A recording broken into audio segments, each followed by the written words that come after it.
We are both headphoneless. We are. It's liberating. It's nice. It's nice to have my liberated ears. Yeah, and Joe, who's behind the glass now, won't be able to speak to me and say, stop talking.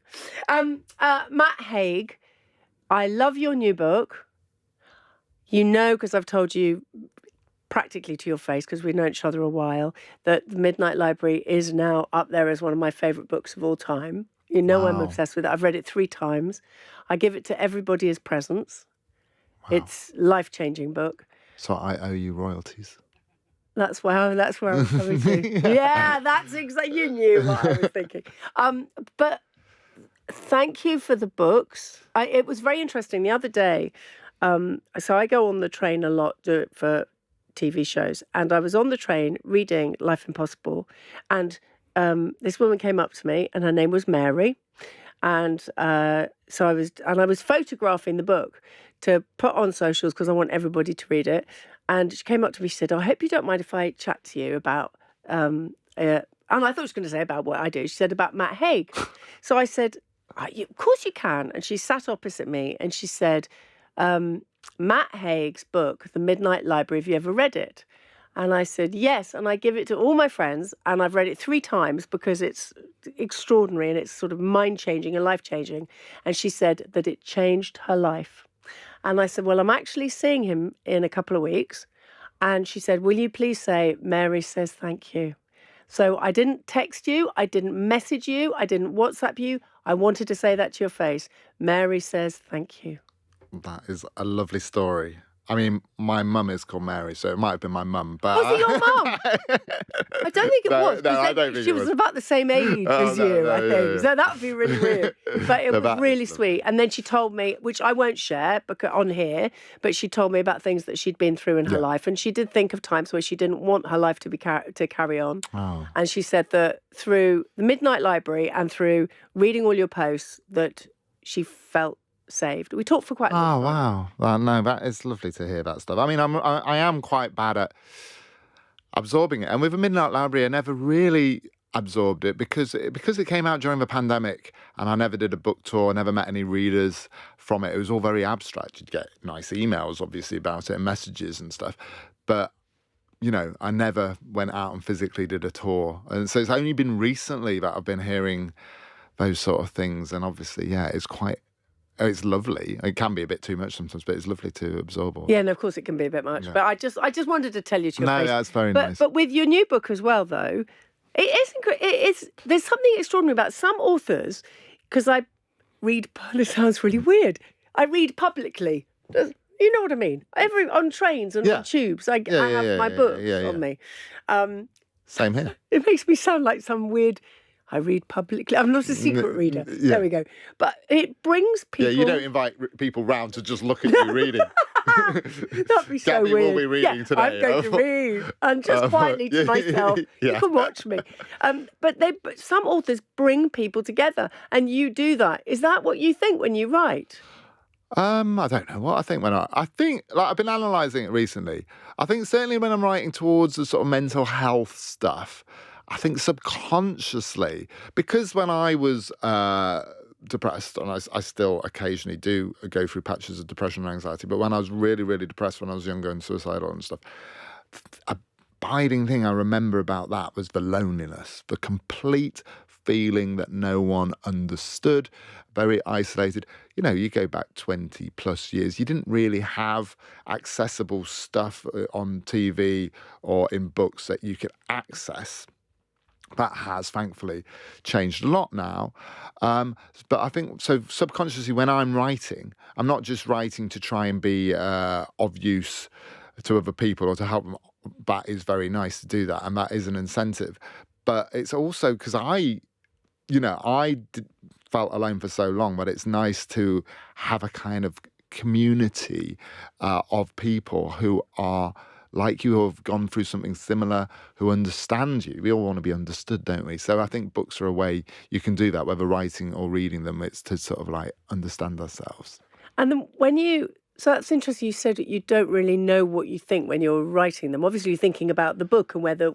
Yeah, but it's not like You you're don't not like think about the impact. No, you just think what's going to be a good book and what do you want to write. And I think I always try and write the book I want to read. In that moment, you're trying to sort of feel, and you don't want it to be a book that's already there because that book's already there. So you're trying to think of a book that doesn't exist that you want to read is the best sort of way to do it.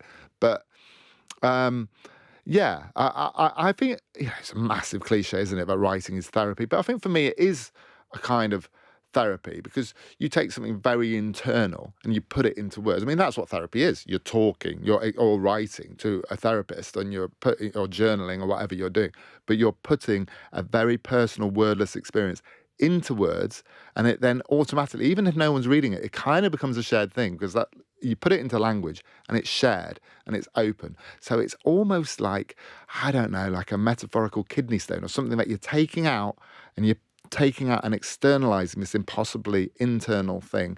And I think there is a therapy in that. So, I'd recommend anyone, even if you find it hard to speak about it, even if you don't want an audience for it, to actually get a journal open, write down what you're feeling. I did that when I was advised by my partner, Andrea, years and years and years ago when I was going through depression. I could literally hardly speak. I mean, there were times where my sort of like throat was dried up, my tongue wouldn't move. You do mean literally? Yeah. Mentally and physically, it was kind of the same thing. I was literally like a zombie. There's photos of me at that time where my whole face looks like slack and loose because I just couldn't speak. But I could write down very slowly what I was feeling. And, you wouldn't want to read that stuff. It's like the lyrics of the worst heavy metal song ever written, lots of fire and ravens and things.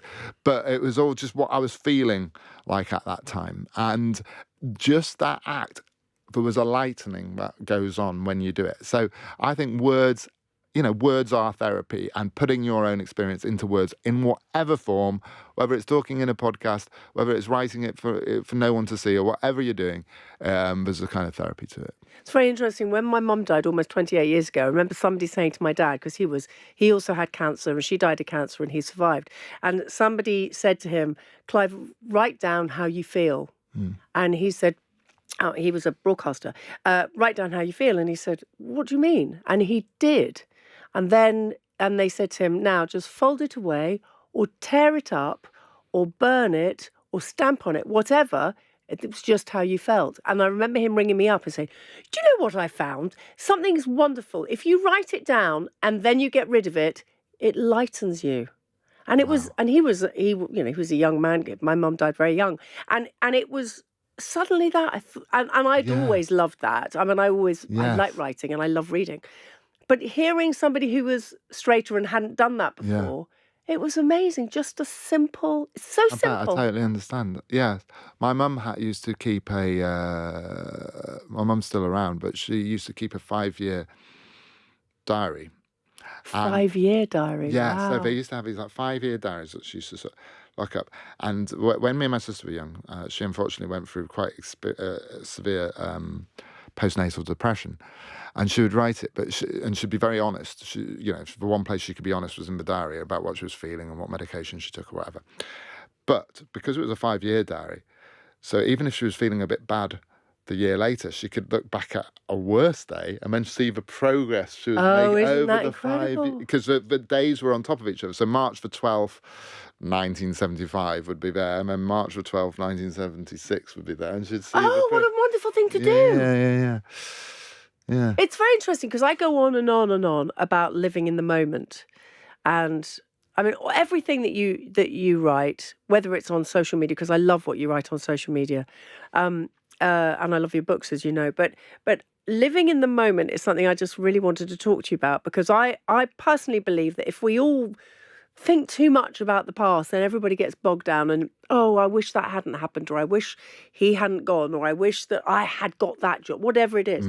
And if you think too much about what's going to happen in a year, you don't know what's going to happen in a year. But it's living right now, and every time you put your foot down, you feel the ground, you think, wow, I'm not going to do that footstep again.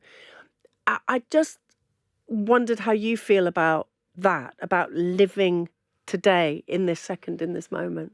Yeah, and I'm someone who's struggled to do that. Yeah. I mean, as a younger person, I was living in a hypothetical all the time. So I was, depression gives you just pessimistic versions of your future all the time. And so I think now I'm always consciously not fighting it, but moving the tide against that, because that pessimism was wrong.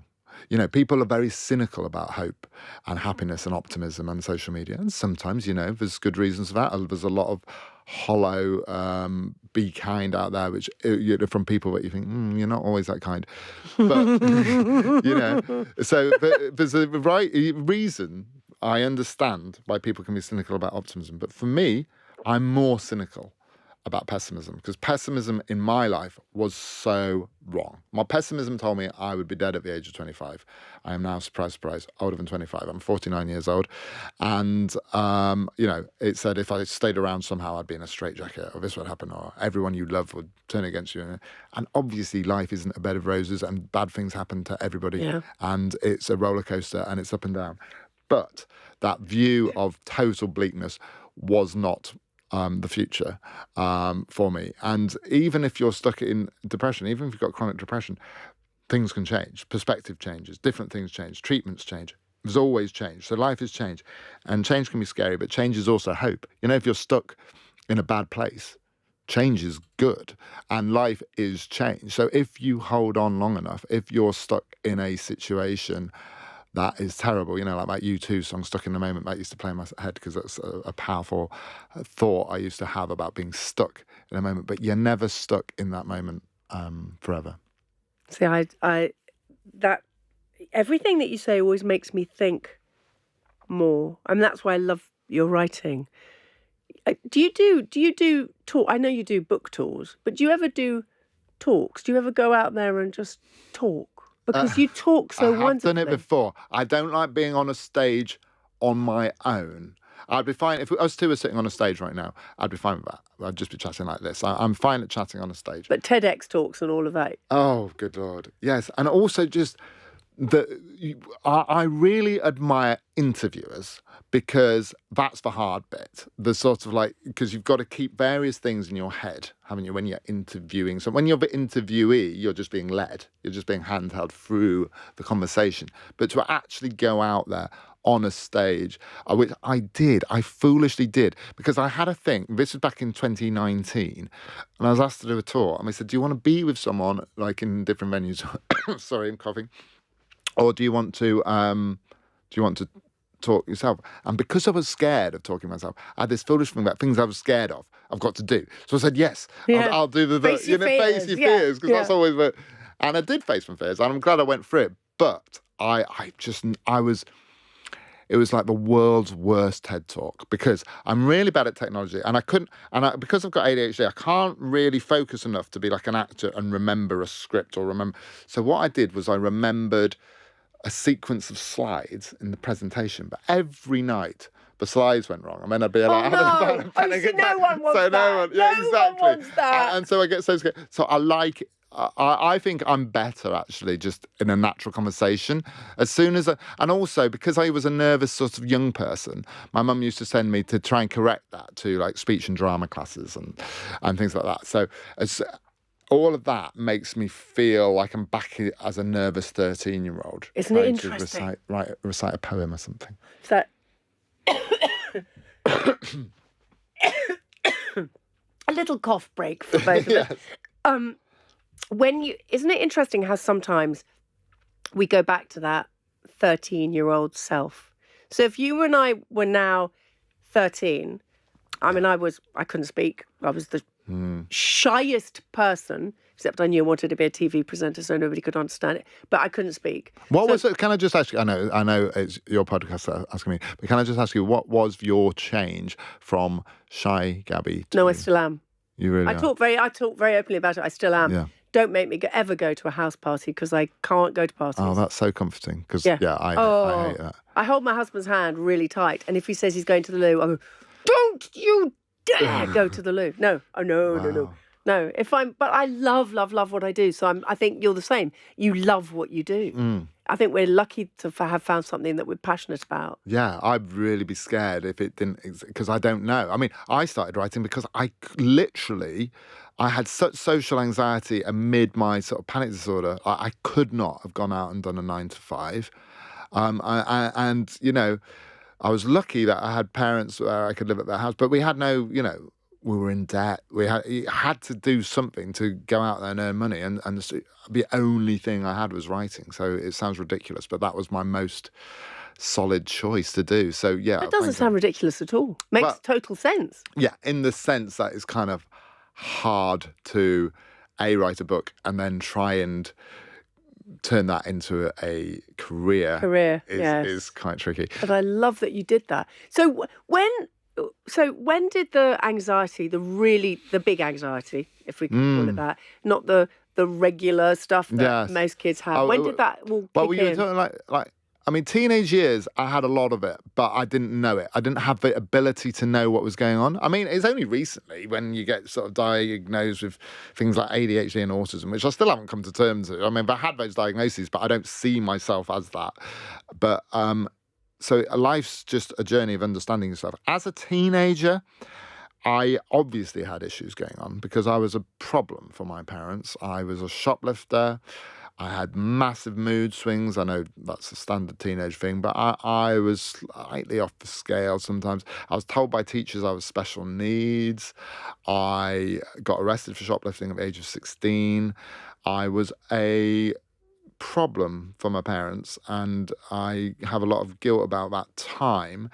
But I wouldn't say I had the full-blown anxiety that I ended up having at 24, because that felt like entering a different world. That was a, you know, you think of a panic attack as 10 minutes. This was a panic attack that lasted 3 years of just being in that. So my 20s were dominated by that. I was very lucky in the sense that my parents were there for me. I had a partner who was there for me. So I had 3 people who were properly there for me, and they weren't pressuring me to be something I wasn't at that moment. It wasn't ever pull yourself together. Well, come on, pull yourself together. I mean, there were moments of frustration, and there were moments I was telling myself to pull myself together, and I'm sure my dad did utter those words at one point, but it was in a very much like they'd run out of things to say. You know, come on, Matt. You know, there's ways you can say things, aren't there? Yeah. And I think sometimes, and I've fallen cropper to this as well.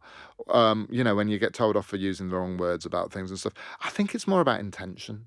Like with my dad, like he didn't have all the right words or the politically correct language, but he cared. You know what I mean? Yeah. He was doing it. You know what I mean? And I think he was doing it from a really good place. Yeah, from a really good place, and he didn't come with all the answers or knew what I should do. So, I mean, the one thing my dad did, and of course it's not a wonder cure, but my dad's always been a runner. So, and he's always done marathons and stuff, and so one thing that helped in the very early days was just going out with my dad running. And it wasn't like it got rid of my anxiety or depression, but what it did was, because running, you're obviously breathless and your heart is racing. It's very hard to have a panic attack while you're running because you are having the symptoms of a panic attack while you're running. So just having that every day and being able to talk to my dad was a sort of little safe space.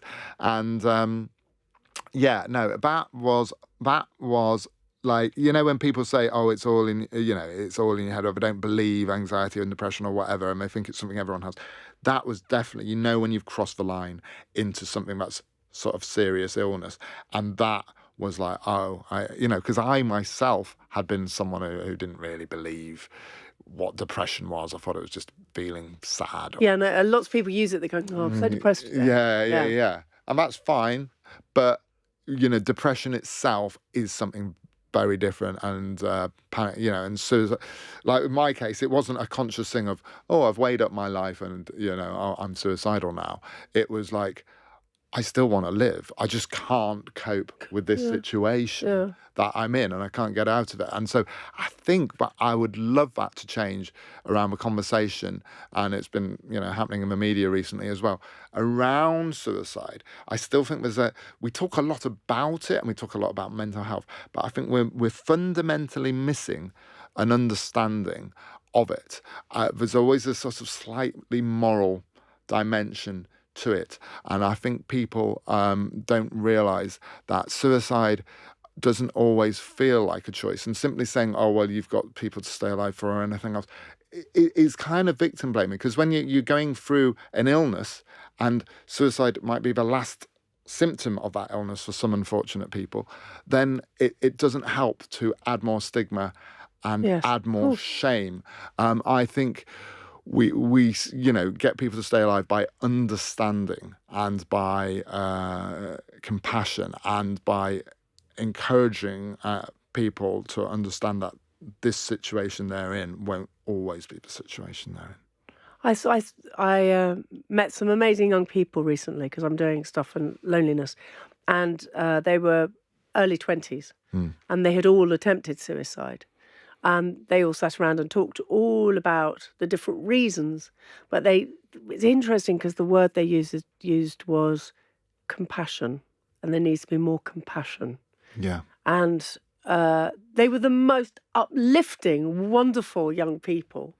They were all mad about books. That's what brought them all together. Oh, that's lovely. There we go.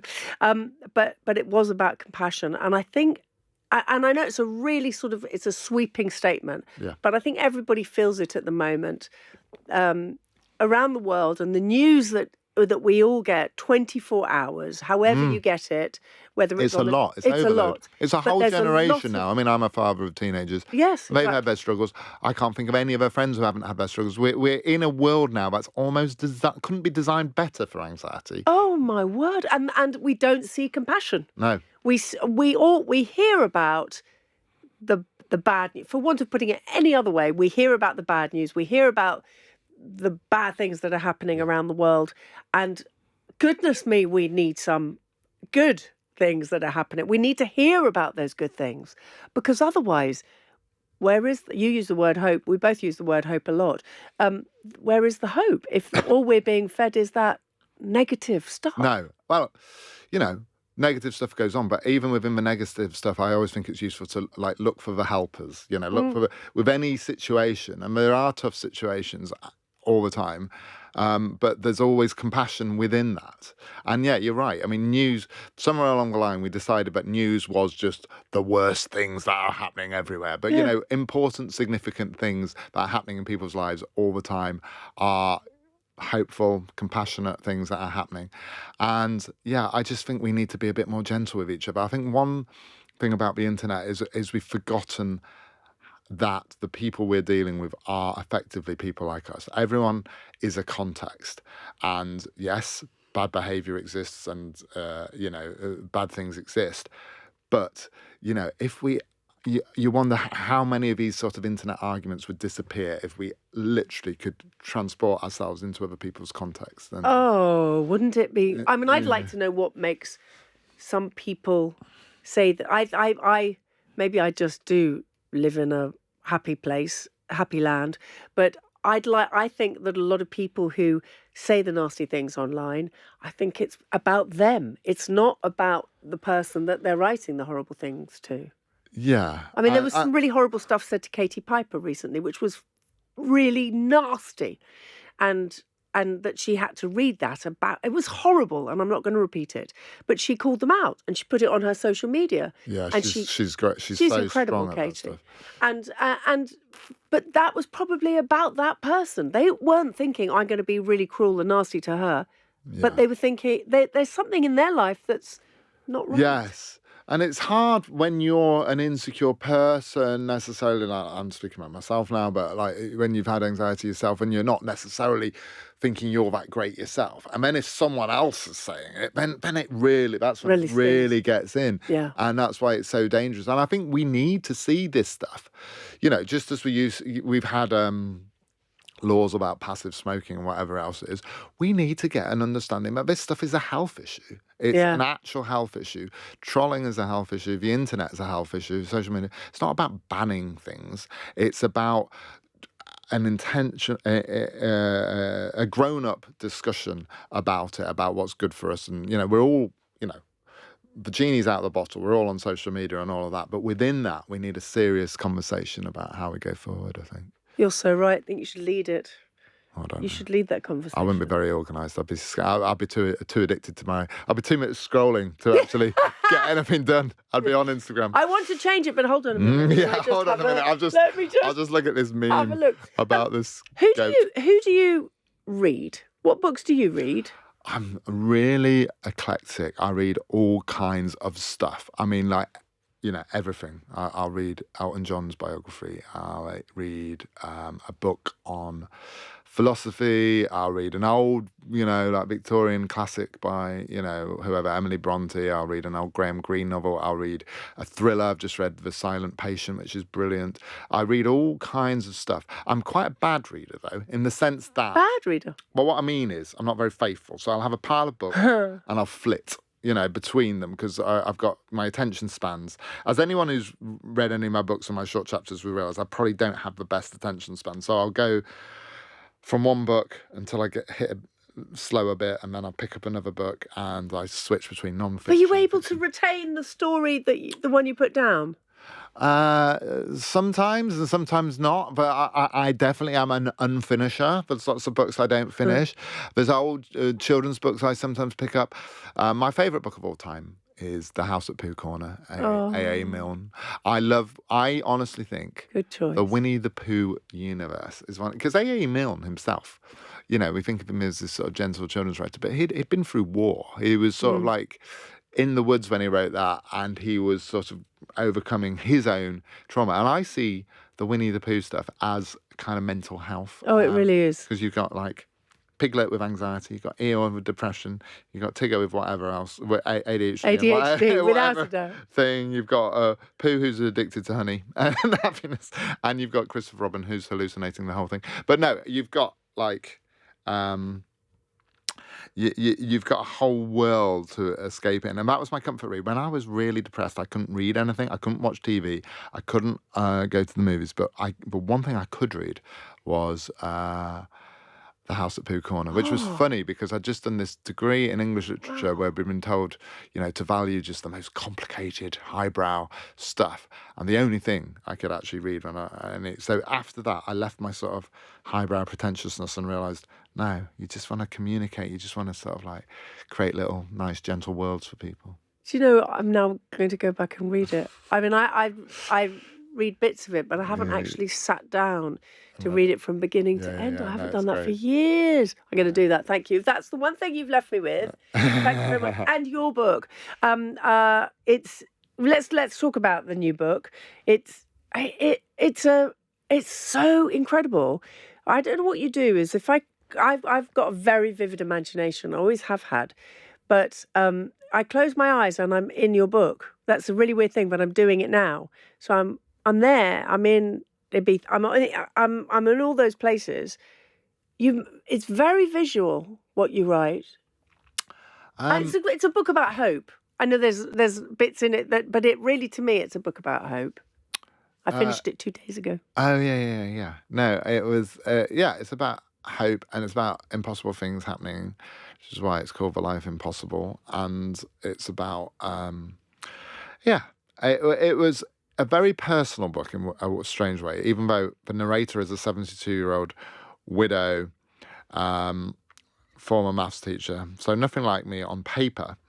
But because when I was suicidal, after years of depression, after drink, after drugs, after everything else, in Ibiza 25 years ago, to write a novel set in this place I'd escaped from, never wanted to think about. Everyone's got their cliches about parties and dance music and stuff. And to actually sort of focus on it and focus on a very different side of the island as well. That was kind of a therapy for me, as was going back there to Spain, to that particular part of Spain, to the cliffs in Ibiza where I nearly died, to the hospital where I was prescribed diazepam to get on a plane home. All of that And then to actually just really focus on the place where I'd been ill, and then find the joy in it and find the sort of nature and the calm peace in it was really, for me, it really was writing as therapy. Well, thank you for the book. It's really bizarre. There are some books, honestly, if I close my eyes, and the same with the Midnight Library, and I'm mentioning it again, that if I close my eyes, I'm there.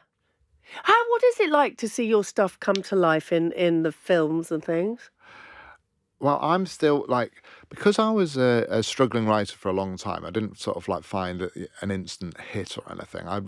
Midnight Library was something like book number 22 or something ridiculous. I wrote a lot of unread books early on in my career. So even if I see my book in a bookshop, I'm still incredibly grateful for that. So anything that happens from the moment I've sent off a manuscript, I'm just very grateful for. I'm actually happy that I had a struggle at the start in terms of my career, because I think if you go in and you're superstar New York Times bestseller from the first book, then where do you go? You don't have a sense of a career, development. And so I try and be very grateful and philosophical about it. The good reviews, bad reviews, things happening. And obviously, if they turn something into a film, that's surreal. But you have to at the same time know it's there. You were the impetus, but then it becomes something else, and that's great. And you, as soon as you signed off on it, you don't think too much about it, or you'll go insane. And then and you just focus on what you're doing and the writing and writing the next one and try and have fun with it. I mean, the thing that doesn't change, whether you're an unknown, unpublished writer and you're writing your first manuscript, or whether you're 90 years old and you've written 100 books, the thing that doesn't change is the writing. And you have to kind of enjoy at least part of that writing thing, because that's the thing. If you're a writer, you're a writer because you write, not because of any of the other stuff that happens. So it's about variety. How does it feel to read how many people have read your books? Is it extraordinary in a good way? It is. Yeah, it's cool. Yeah. I mean, the millions and millions and millions. You sort of can't see those people. No. And it's been very nice to sort of do some international things recently. I've just, yesterday I was in Germany, and then I've been in Canada recently. Around the world. America. Everybody France. knows you, Matt. They love your book. And the world loves you. It's it's hard to absorb, but at the same time, I am getting better. I think if you just you obviously numbers and stuff are abstract, but what I like is when you told me that story about Mary that you spoke to, is when a person comes up to you and you can look that person in the eye, and then you think, okay, that's a person who's read my book, enjoyed my book, or it helped them in some way, or.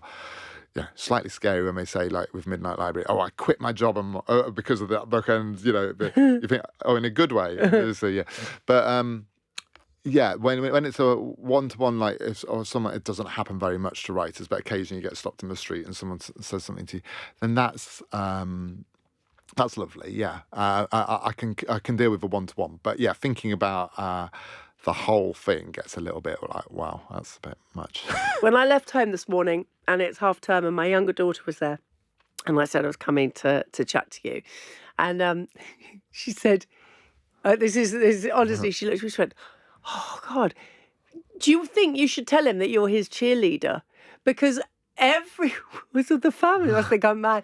It's as if I'm just give me an M, give me an A. I have these little, because everyone. So I'm saying that from my daughter to you. If you need a cheerleader to sort of walk down the street before you, so everybody can come up and talk to you with your million-selling books. No, you've been lovely, Gaby. No, I'm not saying. No, I just think you're fantastic. Yeah, it's surreal when people when I was a drunk and depressed student watching The Big Breakfast, and then so it's. But you've been so kind and lovely to me, Matt. Thank you. Thank you, Gaby. Total joy. No, you too. It's lovely. Thank you. Gaby